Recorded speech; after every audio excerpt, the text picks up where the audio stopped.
You feel it right now. That pull, that quiet, exhausting whisper that says stop. Put it down. Walk away.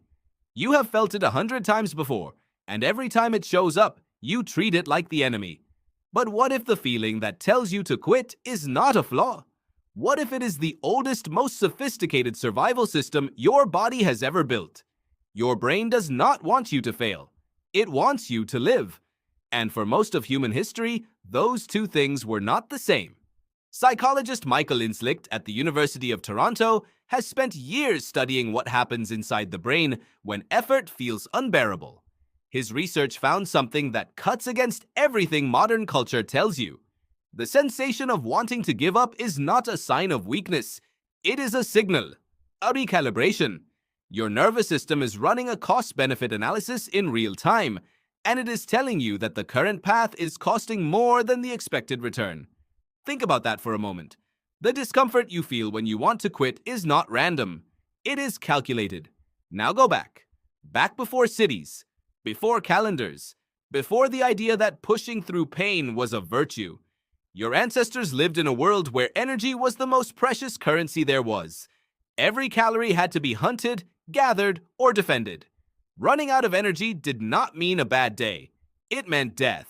So the human brain evolved a ruthless, elegant mechanism to prevent that. When the cost of continuing a task outweighed the likely reward, the brain generated an overwhelming signal to stop. That signal is what you call the urge to give up. Neuroscientist Bastien Blain, working out of University College London, showed that this feeling is tied directly to the brain's dopamine system. When your brain predicts that effort will not be rewarded, dopamine drops. And when dopamine drops, motivation collapses almost instantly, not because you are broken, because you are working exactly as designed. Here is where it gets strange. The signal to stop is not the problem. The problem is that your modern brain is running ancient software on a completely different landscape. Your ancestors quit when the hunt was failing because there was likely better prey elsewhere. Quitting was not surrender. It was a strategic pivot. It was intelligence in action. But you live in a world where the reward for continuing is often invisible for months, years, sometimes decades. Your brain cannot see it, so it sends the old signal anyway. Stop. Save the energy. The cost is too high. And you believe it. Researcher Roy Baumeister spent decades studying what he called ego depletion, the idea that willpower is a finite resource that drains like a battery. What made his findings so striking was not just that self-control weakens over time, but that the brain prioritizes certain tasks over others.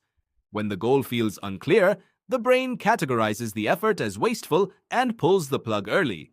The ancient system does not distinguish between a failing hunt and a hard project.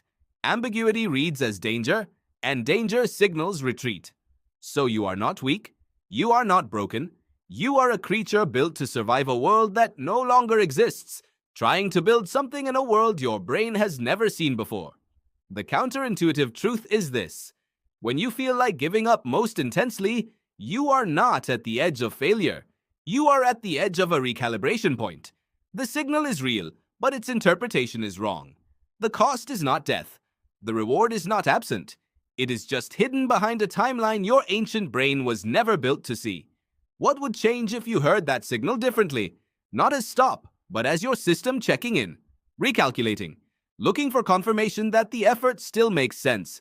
You can give it that confirmation, not by ignoring the signal, but by answering it. Remind your brain of the reward. Make the invisible visible. Shrink the timeline into something it can actually process. Because tonight, when that whisper says, "Put it down, walk away," you can finally hear what it has always actually meant. Not quit. Just tell me why this still matters, and you can answer it. If this earned a few minutes of your attention, imagine what the next video might do. Subscribe and become part of a community.